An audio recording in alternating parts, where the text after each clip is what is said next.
Many of you want to get Band 9 in IELTS Speaking, so I decided to show you what the 1% of elite IELTS students do differently from everybody else in the IELTS Speaking test. So the IELTS Speaking test has 3 parts, so I've divided this page into 3. And we're going to compare what Band 5 and 6 students do very, very differently from Band 7, 8 and 9 students for parts 1, parts 2 and parts 3 of the test. So let's start off with part 1. This is your opportunity to create a great first impression with the examiner. And also, and I think more importantly, it allows you to relax into the test. If you relax into the test in part 1, you're going to be much more relaxed and more fluent in parts 2 and part 3. So it's very, very important that you nail part 1 and get it 100% right. So there are 3 things that Band 5 and 6 students do differently from the Band 7, 8 and 9 students. And I'd like you to look at this clip of 2 students answering the same question in part 1. And I want you to think about which one might be at a Band 5 or a Band 6 level, and which one is at a Band 7, 8 or 9 level. I'm from the Philippines, in Cebu to be specific. Cebu is the Queen City of the South, by the way. We were colonized by the Spaniards for so long, like for 333 years. I'm from India. To be specific, I am born and raised in Delhi, and my mom is from Bombay and my dad is from Kerala. But I've grown up my entire life here in Delhi, and I went to school here, went to university here. So the first student is doing something that examiners are trained to spot. This problem creates the worst first impression, but more importantly, it could even get you a Band 0, and that is memorized answers. So why is this such a big problem? Well, first of all, the IELTS test is not a memorization test. It is testing your ability to communicate clearly in English, not to memorize a bunch of sentences and just repeat them to the examiner. It's also considered cheating. That's why they'll give you the Band 0. Think about it this way. If you really knew how to speak English to the level that you're trying to get to, would you need to memorize answers? No, certainly not a Band 9 student would never have to memorize answers. And it also lowers your score in 2 very, very important ways. First of all, it just makes you sound worse. Listen to this clip and think about how memorization might have led to this student sounding so bad. I'm from Mumbai. It's a city in India. India is known for its culture and vibrant nature, also for their movie industry. It's located in Mumbai, where I'm from. It's called Bollywood. It's also known for its food. We have really delicious food, which is known worldwide. And people call it their favorite food, as I've heard. So did you spot it? I want you to think back to when you were a little kid, and most teachers get students to read from the book. So you're literally looking at the book and reading every word. Think about how you and the other students sounded. Do you think that you sounded very fluent? Not at all. This is exactly how students sound when they memorize answers. They sound robotic. It sounds like a robot reading from a script. But don't worry, there's an easy way to fix that, and I'll tell you how to fix it in a second. So did you spot any other issues? Let me explain here what the other issues were. So I want you to imagine this is the destination that we're aiming for. You're trying to get to a Band 9, and we have here student A and we have here student B. So the examiner asks them, tell me about your hometown. Student A talks about the history of their hometown, the culture of their hometown, famous things there, the food, the weather, the nightlife, and on and on and on. Student B just directly answers the question. And this is what Band 5 and 6 students often do. They go off topic. And this is why many of you complain that examiners stop you mid-sentence or mid-answer. It's not because the examiner is rude or they're not doing their job properly. The examiner has to ask you about 12 to 15 questions in part 1. And if you keep going off topic and just rambling about things that have nothing to do with the question, they have to stop you. They're actually trying to help you. But many students who are not prepared think that they just have a bad examiner, and they get really nervous and they get annoyed, and this destroys the rest of their test. And there's an easy way to fix this problem. Band 7, 8 and 9 students do something very, very simple, but very, very different. I discovered this simple technique when I was teaching in Ho Chi Minh City in Vietnam. If I was teaching speaking, I would go in maybe 10 or 15 minutes before the class started and just talk to the students normally about their day or their weekend. Just normal, everyday, getting to know you, small talk, chit-chat questions. And many of the students during that 10 or 15 minutes just spoke to me like they would speak to a friend or a relative. And many of them gave band 9 answers. And then I played a little trick on the class. I would get one of the students who spoke to me at a band 9 level before the class started, maybe about what they did at the weekend. And I would say, okay, let's do a formal mock speaking test. And the first question would be, tell me about your weekend. And they would go from a band 9 level to saying something like, at the weekend, I went to Vung Tau. Vung Tau is by the sea. I ate seafood. Seafood is nice. So they went from a band 9 level down to a band 5 or 6 level in 10 minutes. And I increased the score of the entire class by just asking them one question. Why don't you speak like you did 10 minutes ago? You see, in the 10 minutes before class, it was a normal conversation. They were speaking to me like they would speak to any other human being. They spoke naturally, like they would speak to a friend or a work colleague. And they answered every question directly and kept on topic. And I call this test mode. Great students who can speak naturally at a very, very high level, as soon as the test starts, their score dramatically drops. But there is an easy way to overcome this. And this is something that we hear band 9 students using all of the time. Watch these clips and try and think of what they do differently. Have you ever received flowers as a gift? Yes, I have.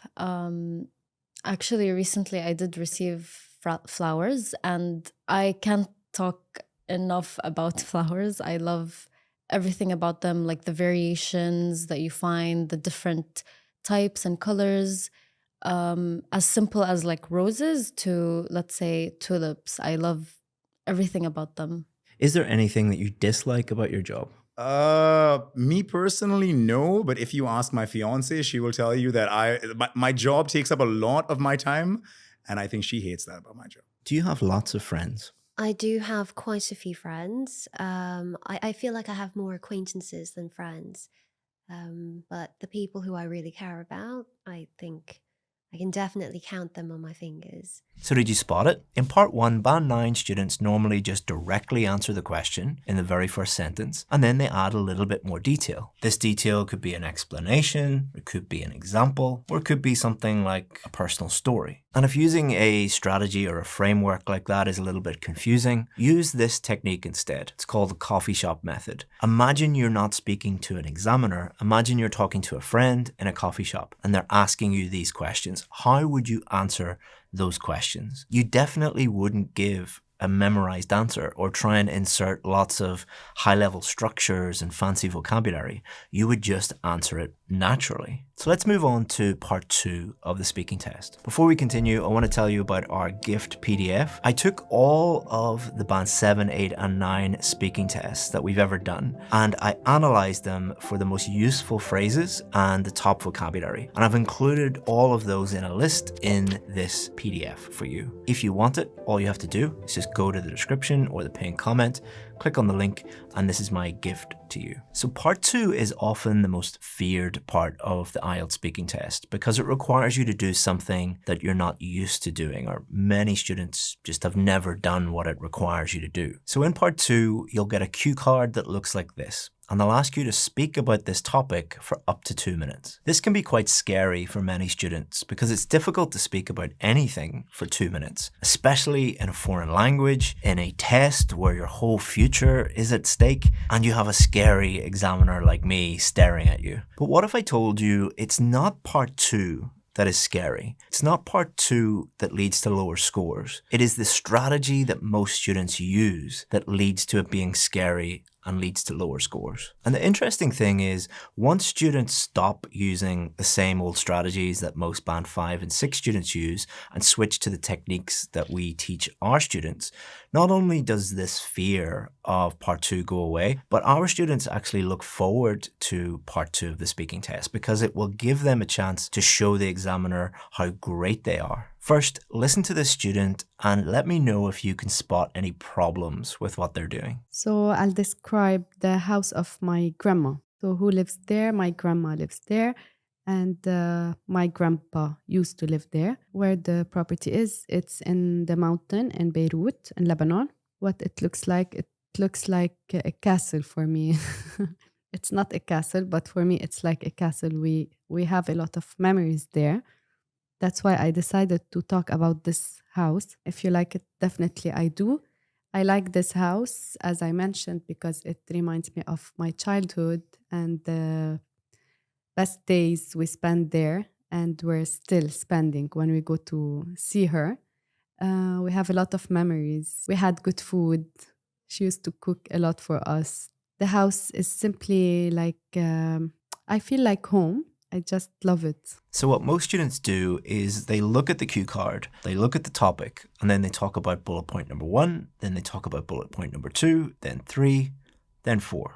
But why is that a problem? So first of all, there might be one or more of these bullet points where you just don't have much to say about them. For example, how you learned to prepare this and you picked toast and you can't remember, or there's not much to say about making toast. Or there might be something that you just feel very uncomfortable talking about that. For example, explain how you felt. You're like, how do I feel about toast? I don't have any feelings about toast. Or you're just not the type of person that likes talking about their feelings, like me. So remember what the task is. The task is to speak fluently about this topic for up to 2 minutes. If you follow that strategy of just bullet point number 1, 2, 3, 4, you're going to run out of things to say after about 30 seconds. And then your brain goes into panic mode, or your brain just goes completely blank and you don't know what to say. To make matters worse, when this happens, and it happens to a lot of students, they can destroy the rest of their test, because part 3 is coming up. They're going to ask you more and more difficult questions, and you're just going to be like, I've just ruined my life. What am I going to do? And your test success is over. So I want you to listen to this student who got a band 9 in the real test, and I want you to listen to their answer and look at the cue card and think about what they are doing differently with the cue card. Food that I learned to prepare. I'm pescatarian, so I don't eat meat, but I love food. And I have a gluten intolerance, so I can't eat a lot of the Indian food. So this is a little recipe that I learned how to make, which is basically paneer. We call it cottage cheese in English. It's like a spiced tomato base with cottage cheese, with paratha, roti, but it's made out of ragi flour, which is gluten-free and super rich in calcium and very good for people with diabetes, although I don't have diabetes. It's very nutritious, basically. Together, it's the perfect meal. It keeps you full. I love being healthy. I try to be as healthy as I can. So, yeah, that's probably my go-to meal in the evening, because I don't have to think about, I have all the ingredients. I don't have to think about how to make it. It's kind of automatic, and it's delicious, which is the most important part. It's not compromising on the taste, because I can't eat salmon and rice every day. I want to eat something that's more flavorful and nutritious. Sometimes when I'm feeling adventurous, I like to eat it with yogurt, either Greek yogurt or regular yogurt, and add a couple Indian spices into it and mix it up. So the spiciness of the paneer, cottage cheese, the texture, like a drier, stiffer texture of the ragi roti, and the creaminess and coldness of the yogurt is match made in heaven. So hopefully you spotted that they don't stick to the bullet points. Instead, what they do is they focus on the main topic. So they're always talking about the main topic at the top of the cue card, but they're not necessarily using all of the bullet points. What they do instead is we give them the freedom to add other bullet points. This strategy allows them to talk about the main topic, but it gives them the freedom to only talk about things that they feel comfortable talking about at length related to that main topic. For example, if you got this cue card, you might feel very comfortable talking about these 2 bullet points, but this 3rd bullet point is only going to take maybe a few seconds to discuss. And this 4th bullet point might be on something that you know nothing about, or you don't feel very comfortable talking about that. But there might be other things related to the main topic you feel more comfortable talking about. It's easier for you to talk about those things, such as a description, a story about that main topic, how you feel about that main topic, or the past or the present or the future, or anything that you find easier to talk about as long as you're talking about that main topic. Now, should you talk about all of those ideas? No, only the things that help you speak fluently for up to 2 minutes about the main topic. Only do things that help you do what the examiners are looking for. Now let's move on to, in my opinion, the most difficult part of the whole speaking test, part 3. So why is it so difficult? Listen to these students and focus more on the questions being asked. Listen to their answers, of course, but think about how the questions being asked are different from part 1 and part 2. For bonus points, think about how you might respond to each question. Are there any important festivals in your country that celebrate a change of season or type of weather? Not sure about this. What role does natural talent play in mastering a skill? I'm sorry, can I have the question again? Yeah. What role does patience play in achieving long-term goals?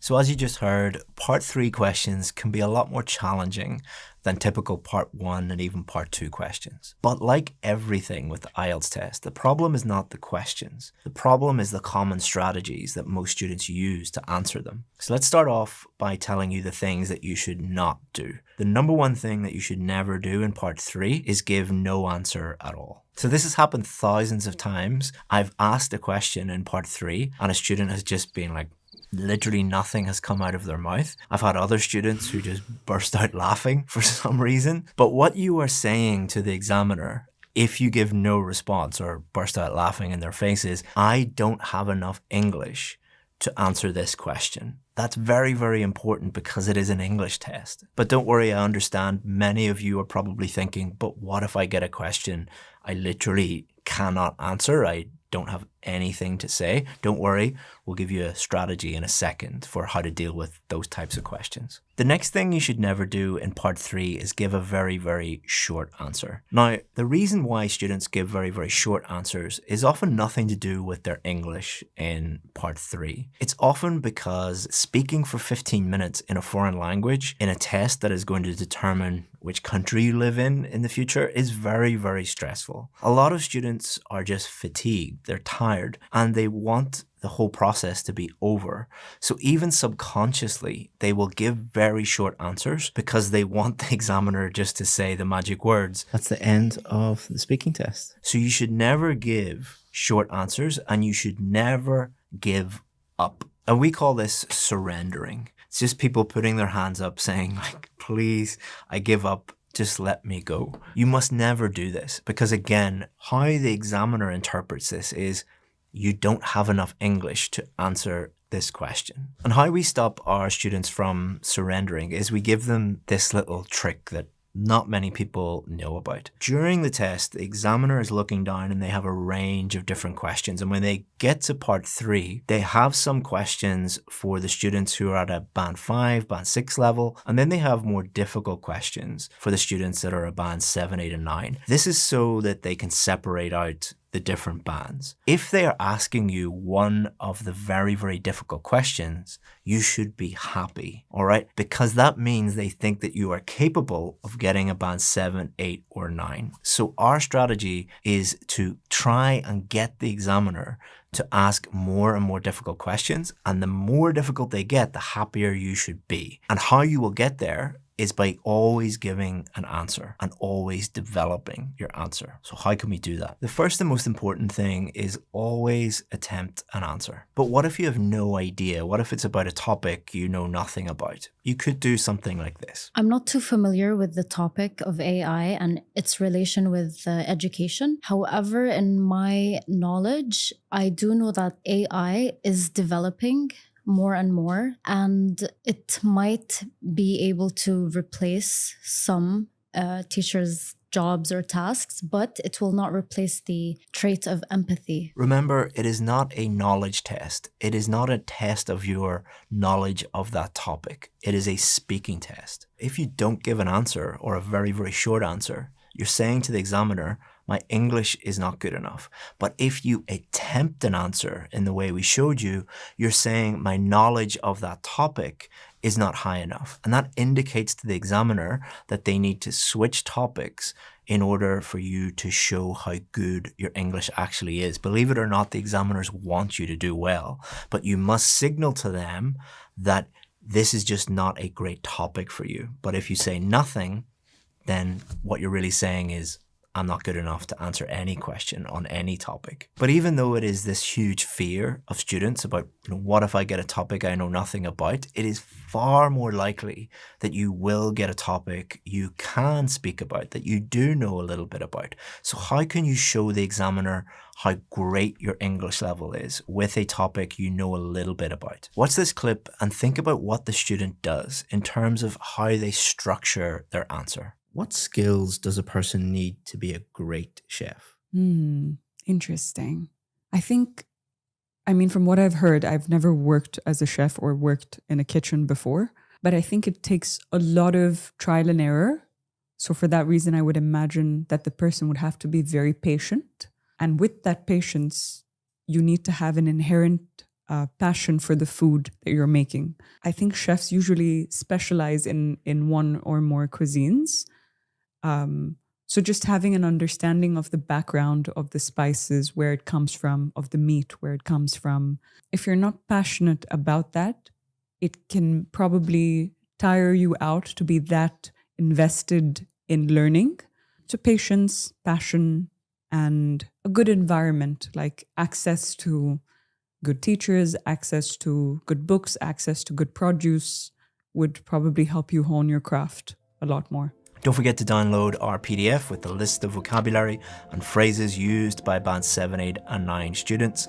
Link in the description and in the pinned comment. So they did 4 things. A, they directly answered the question. They then explained why they think that, or why other people think that. They then backed it up with examples, or you could use a personal story. And then they developed the answer even more by showing the other side of the argument. Often for part 3, they will ask you questions where there are 2 sides to the answer. Or you could give a new point. But here's the key lesson for the entirety of the speaking test. What do all of these Band 7, 8 and 9 students have in common? Well, when you're speaking to a Band 7, 8 or 9 student, it doesn't feel like a speaking test. It feels like having a normal conversation. These higher level students answer questions naturally, and one way they do that is to steer the conversation to things they feel comfortable talking about. It's easy for them to talk about these things. They don't use tricks or hacks to try and cheat the test. The test cannot be cheated. Instead, they use the English they already have to clearly communicate with the examiner and to show the examiner the score they truly deserve.